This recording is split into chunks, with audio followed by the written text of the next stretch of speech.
Welcome to this episode of This Woman's Work with me, China B. The title of this episode is Lost and Found. And today we have a special guest, Deja Little. How Hi. are you? I'm great. How are you? I'm here. I'm pretty well. Thanks for asking. Thanks for having me. Of course. So we're going to just dive right in, right? Mhm. And when I thought of the topic Lost and Found, I thought about those who may have known God, but they strayed away. Yeah. And they're finding their way back, or they're trying to figure out how to come back. So I want you to kind of share a little bit of your story about how, you had to go through some things. You found God, you missed him, you called him back. and we gotta help our sisters out here. Yes. Because it's a real thing. 100%. So tell me about the time that you more so, I guess, lost your way.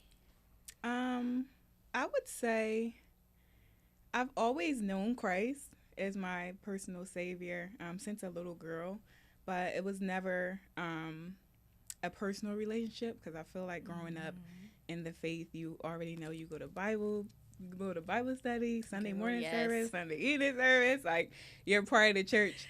And it was never until I had like a year gap break where I'm like, oh, okay, well, this church does it differently. I experienced another church, but I never still had any, I would say, a personal relationship with Christ. Which Like, is so I important. said the prayer. Mhm. I said I was saved. It was easy. 1, 2, 3. I got baptized. I don't even remember when I got baptized. And I thought that was it until a couple of things happened in my life, but I'll speak to more recently. In the year 2020, I was going through basically everything everyone was going through with coronavirus. It's hard. I got my master's in July of 2019. Congratulations. Thank No, you. because that's something to talk about. Congratulations. Thank you. I graduated in 2019 with my master's, and then after that, I got a job, but I could only be employed there for a couple months because everything was shut down. So I got a job, only worked there for like 3 months. And then I had another retail job that I worked during my master's, and I quit there. So I'm like, okay, I'm just on with everybody else. So it wasn't until I talked to my friend. He was like, I could get you a job. You can work with me at this place. I'm like, okay, cool. I'm like, okay, thanks. Starting to look up. I wasn't even then. My prayer life was not strong at all. So I didn't like, oh God, please give me a job. Like it would be a prayer that I said, but it wasn't really a rush because nobody was moving. Like there was no moving and shaking. So I really there was no pressure on me to do anything. So the summer came, and unfortunately someone connected to my ex found me, and that's a whole nother thing. But I was basically being harassed and stalked for over a year. And at first I'm not a confrontational person, but I care about the people I love, and I go to like 0 to 100 with my anger. So then I was letting a lot of things just sweep under the rug. Like I would come home every day and I'm like, okay, God, like, what's up? Like I never, It's your girl. yeah, I'm like, all right, God, like how you want me to respond? Because I'm not going, like, it's only so much I'm gonna take. And then I do want to make this note, like, everyone has something to lose. Like you can lose everything you worked for in an instant when you follow your own retaliation plan. Just let God do his thing. Vengeance is the Lord. Yes. I'm understanding that too. Yes. But I wasn't thinking like that. So after a while, I started letting anger just really make me a like different person. I wasn't me at all. I allowed just my circumstances to shape how I responded to things, how motivated I used to be. I was just out here moving as if I didn't have, anything to lose. Right, yeah. So the next year comes and everything is still going on, still in the height of everything. But my 25th birthday was coming up. So I said, okay, I'm going to put all my focus on this. I'm going to have fun. So I went on a trip, and then I came back. I planned like this 25th birthday party. It was a blast. So after that, I traveled to the Maldives, and yeah, it was really nice. And then 3 days traveling there, I was really sick, but I wasn't sick before then. It's just my body. As soon as I got on that plane and like laid my head on the window, like my body, it just was like a dark feeling over me. I couldn't explain it, and I didn't want to tell anyone else on my trip because I'm like, I wanted everybody to have fun. So I get in the middle of the flight. Now I'm sick. I'm up. I'm in the bathroom. We still got hours to go. So they're like, I wonder why you're sick. Like, you were just so lively, so active. Like, you can visibly tell you don't feel well. So we get to Maldives. The second day in, my mom is on FaceTime with me, and I'm like telling her how I feel, like how beautiful it is. And she's like, hold on one second. Like, your mom and your aunt, like, they keep calling me. And something is wrong. So backtrack to early in that January. I'm a dreamer, so me too. I had yes. Oh wow! It's a great gift. It's a scary gift. Scary, but yeah, it's like it's which way to turn? Is it my subconscious? You got that's another thing. Like you have to wake up and pray about it. So January of the year, we're going to backtrack. I had a dream, and God told me like I was going to lose someone because I never lost anyone super close to me. And I was like, okay, this is the year, like, God is going to take somebody from me. And I'm already dealing with this situation. I'm bitter I'm angry from it. Like, I'm trying to let you have your way. And now I'm about to lose somebody. So I'm on the edge of my seat, but not really. Like, I'm not really dwelling on it. Like, I'm going to wake up. Okay, who's going, like, who am I going to lose? It wasn't like that. So I get to the Maldives, and my mom she said, your grandmom and your aunt are calling me. Like, she said, I have to call you back. Like, it seems like an emergency. So I'm like, oh my gosh. And immediately I thought of what God told me in January, because my body was already sick. Like, everything, I just felt everything. I don't know where it came from. So my mom called me back crying, and she's like, your grandpa had a heart attack, and they were trying to do compressions on him for 45 minutes. They finally got a pulse, so they're going to take him to the hospital. So after that, I already knew, like, even though he had a pulse and even though he was good, I already knew it wasn't, he wasn't going to make it. So I'm like, okay, God, how do I continue this trip and not be like, I just didn't want anyone their trip to be ruined. Like, I didn't want to be that person because it's your birthday. Yeah, that's, what you're going through, and yeah. So I didn't want to be that person, but I'm like, okay, I stepped out, and I'm also not a crier. So when I heard that, I'm just like, okay, God, like these are one of the moments like I'm calling to you again, because I have not talked to God, and I'm like, okay, God, I remember what you told me. I said, help me be like the support you want me to be from all the way in the Indian Ocean. I can't really do anything in Philadelphia. So just have me say the right words. Like, have me say the right words. I know this is all for your glory. Yes. But that's my mom. Like, my mom and her dad, like, tight. Like, that's his baby. That's his youngest daughter. So I'm like, and I don't have my father in my life, a relationship like that. And I was just so hurt. I'm like, I never want my mom to feel that type of pain, like, of, not having a father. What about you? Me? Yes. But how did you feel? Like, you're focused on everybody else. So I didn't really know how I felt until like a few days later. They were just calling me, and I'm like, I genuinely did not know how to feel. Like, I didn't know how to feel. My friends kept asking me, how are you feeling? I just didn't know how I felt. It was just blank. Like, I didn't have any thoughts. I just knew what was going to happen, but I wanted God to wait until I got home so I can see him. You wanted God to wait. Yeah. So that was my hold on, how God you just wait till I get home? Yeah.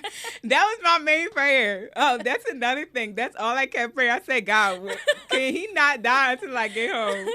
So I just kept praying it. So I'm like, they're updating me as much as they could, because I know they didn't want to be a burden while I was away too. But Right. I'm like, you guys can call me, like, Yeah. it's okay. So I remember this one day, one of the last days on the trip, um, I got a, like, I forgot. I was walking around like their bungalows and around the ward. I was just listening to gospel music, and I'm like, okay, God, it is well. And I just was crying. Yeah. Like, I don't know the last time I cried, and I could not stop crying. Like, it was so uncontrollable, and I'm just crying, crying. They're like hearing me cry, and I'm like, I was apologizing to them. They're like, do not apologize. They're like, you're going through so much right now. Like, we don't even know how you're, like, maintaining, but I just could not stop crying. So then it was time to leave, and I'm like, all right, God, my phone about to be in airplane mode for these couple hours, so please don't text me that my grandma died. So that long flight, so it takes about 8 hours to get to Doha, and then from Doha to JFK it's about 13 hours. So that's like over 20 hours I'm asking God to keep him there. Yeah. But I want you, like, God will hold time for you. God will hold time. He will restore time. And I was just praying, and God, like, girl, I got you. Like, I got you. Just chill. So they're like, we're landing in JFK. We still in the air. I'm like, let me take my airplane mode off. I'm like, okay, is he still here? They're like, he's still here. And at that time, my mom already had a trip planned for me coming back, and she had to leave. I was running late. So she was in Florida. I was coming back. I had to meet them the next day. And she said no, but what is it? I FaceTime with the doctors, and they basically told me, like, today is probably the last day, and he's breathing weaker. His breathing is weaker. So we're driving from JFK, and I'm like, oh my gosh, should I go see him? I said, I just asked God all this stuff to keep him, like, girl, for me to not see him, but I did not want to see him like that. I know my grandpapa is lively, like laughing, and I just did not want to see him like that. So I go home, and my friend was supposed to come over to braid my hair. She's like, so do you want me to still braid your hair, or do you want to me to just wait? So I said you can still come braid my hair. So she's braiding my hair. So my aunt called me. She said, I know your mom said you wanted to come to the hospital. Are you going? If so, I'll meet you there. So I'm like, I'm still deciding. She said, okay, well, you have to decide pretty fast. Yeah, you got to figure it out. So I'm going back and forth. She doing the straight back. So y'all know the straight backs. If you got a big head, it take a little bit. So she on every other one. I'm like, all right, Gigi, should I go?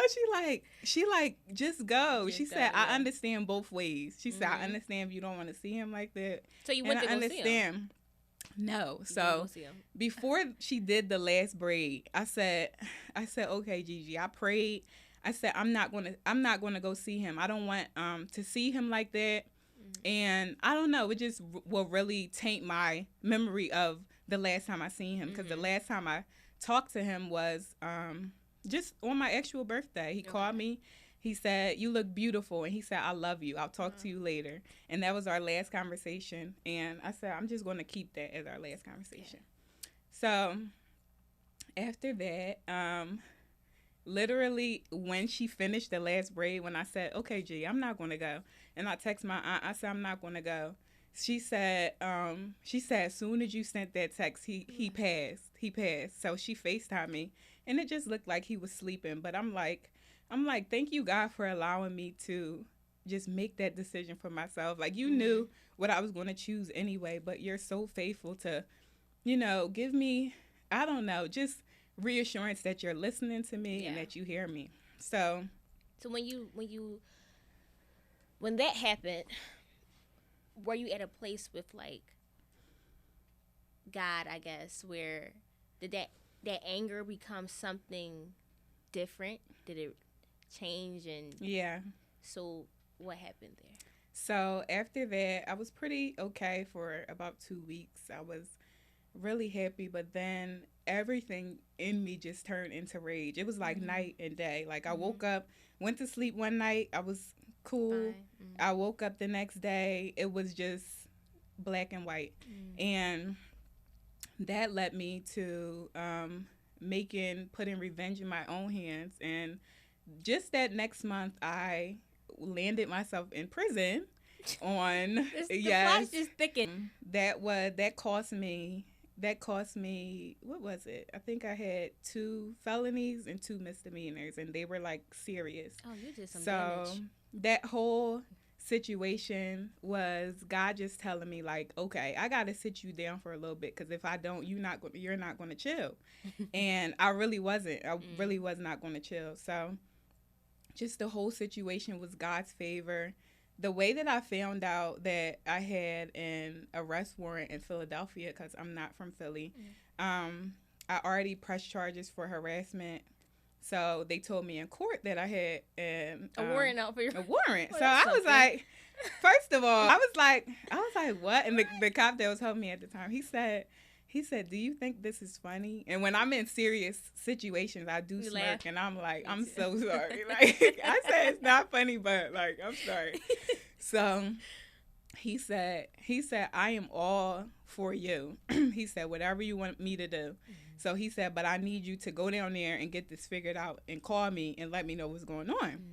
So I call a lawyer, and I try to tell them the basis of what they said, but it wasn't what they said, because they can't give you any information till you turn yourself in.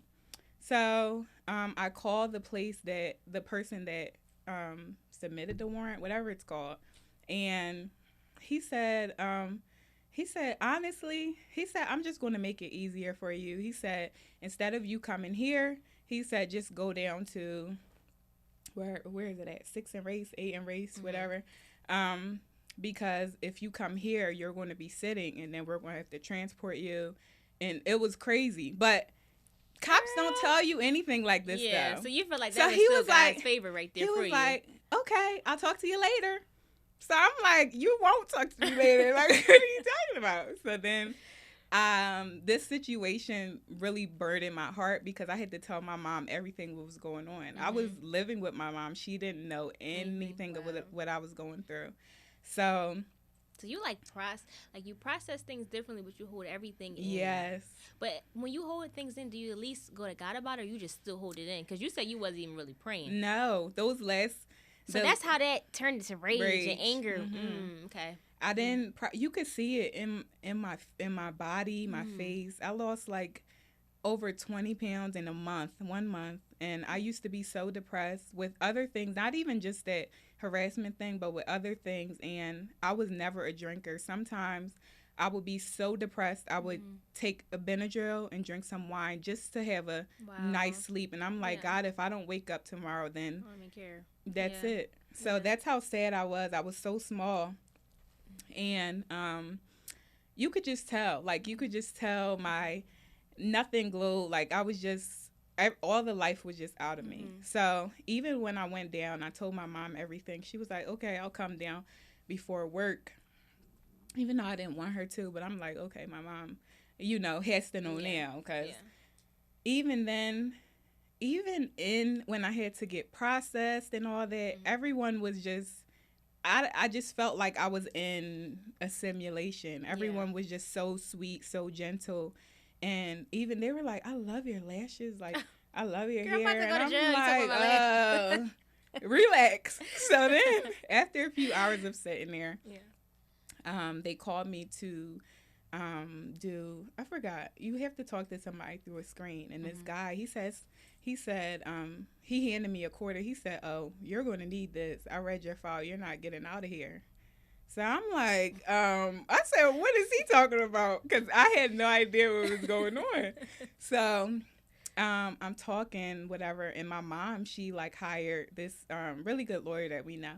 So he basically talked for me. And then when I left out, he said, wow, I've been here 25 years. I've never seen anyone do that for their family in my life. Like, he said, I've never seen this. Like, you're literally about to leave out of here, like, as if nothing happened. He said, you must have people out there that don't play about you. I said, my God doesn't play about me.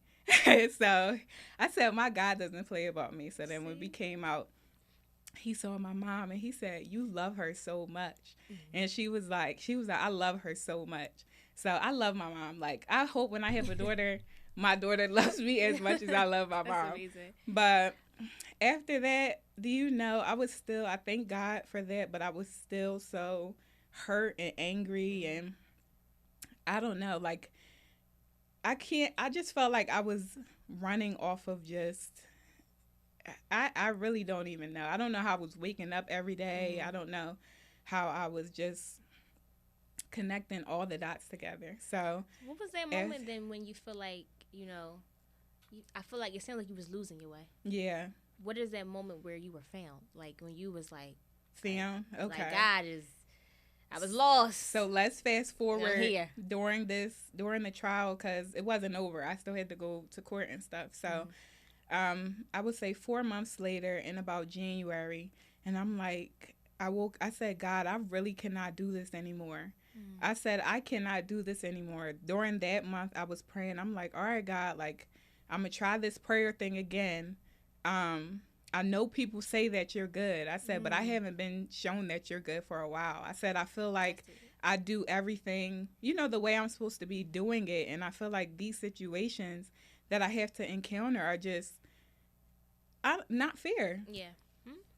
Not fair. He's like, the way I wasn't treated wasn't fair. And I would talk to God sometimes like, okay, this ride to work is about to be me and you. So 20 minutes, I would just be talking to God. And I'm like, I would try again the next day. Like, okay, God, I didn't hear you yesterday. Let me try again today. And then after a while, I'm like, God, I can't do this anymore. I said, I'm trying to hold on. These, cases are being pushed back. It's like hindering now. I went to school to get my master's. Now I can't get a job because if you run my fingerprints, it says a pending whatever. So that was in my way. So I'm like, okay, God, like, I have your way. Like, whatever you're trying to teach me out of this, have your way. And from January to continue to 6 months later, it was our last case. And remember when I said God will restore all the time that you lost, all the time that you think you lost.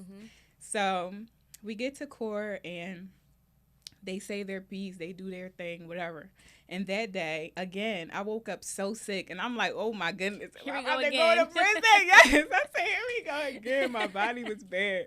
So I said, oh my goodness. So I went. My friends went with me, and they called my name because finally I was able to get something rolling. So they said their piece. My lawyer said his piece.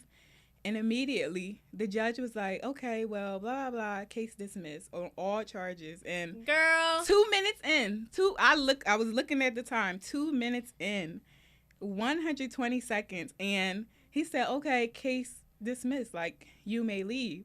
So my lawyer walks, but I'm still sitting here because I didn't know, like, I could leave. Is that real? He like, come on. I said, that was it. He said, yeah, that's it. Let's oh my go. Goodness. Oh my goodness. But you're crying because I've been bawling. He took me to the back. And I said, that was it. He said, that was it. So I just started crying. I was just crying in the back. And I was like, thank you, God. Like, you are so faithful. I said, I am so undeserving. And from that January to that June, I was just really consistent in my walk with Christ. Like, I was consistent praying. And I'm like, even if you don't give me the outcome that I'm looking for, I said, I trust you that you do all things well. So I just love that. Yes. I love that because for you to even say, like, you was at a point in your life where you were just so drained.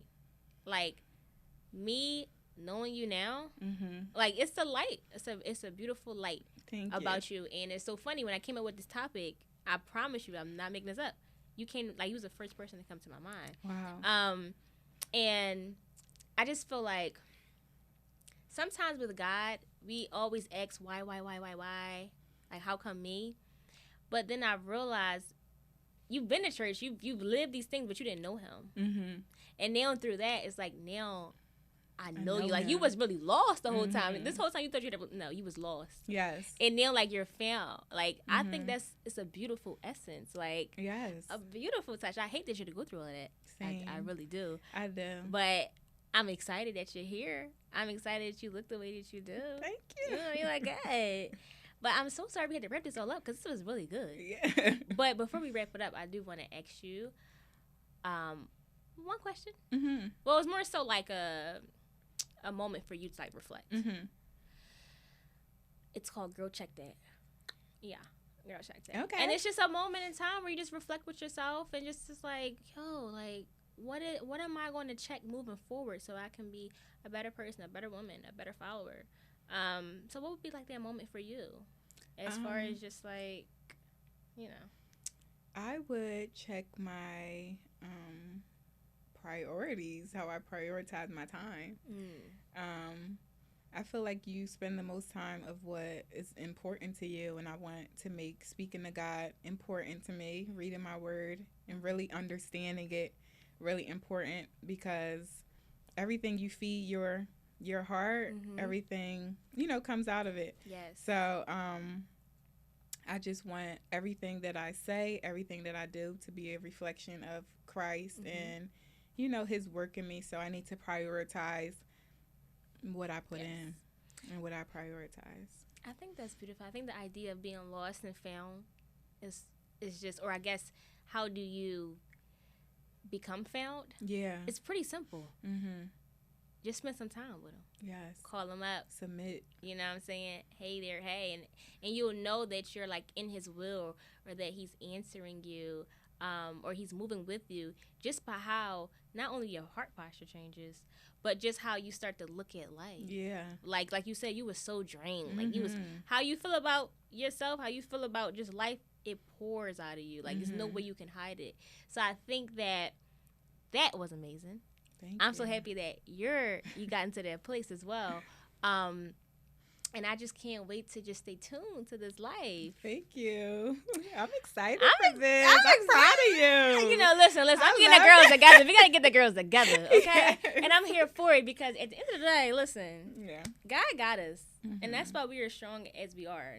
Not on our own because we think we're late, but because, no, like, God really do got us. And he really had you that whole time, even from you being in the Maldives to, like, holding yourself together to that moment, like, but it was time for you to break. It was, because you thought you knew him, and he's like, no, baby girl, you don't really know me for real, so let me really show you who I really am. And I'm just so grateful for that, for you, for me as well, too. I'm grateful for you for inviting me. That was fun. But I'm so sorry we gotta wrap it up. We can do a part two or something. We can do a part two. Okay, well, I just That's so funny. I hope everybody who watches this, they're going to be so shocked, because nobody really knew what I went through. Nobody be thinking that we human in this world, and that's everybody so true. really is human. But I'm so happy that, like, for myself especially, I'm getting to a place where I don't feel bad about being human. Yeah. Like, now I'm like, I mean, it's really nobody's business. If you want to know what's up, like, you can't make me feel bad about being a human being at the end of the day.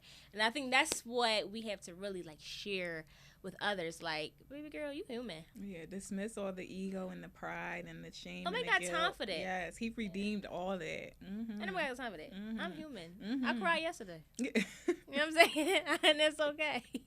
But I'm just so happy that you came. We're gonna definitely have to, like, really do a part two for real, because just call me. I'm gonna call you. I'm gonna call you up, because we gotta get the girls together. Okay. All right. That was fun. Well, I thank you so much, guys, for tuning into this episode. Of course, the idea of being lost and found. How do I become found?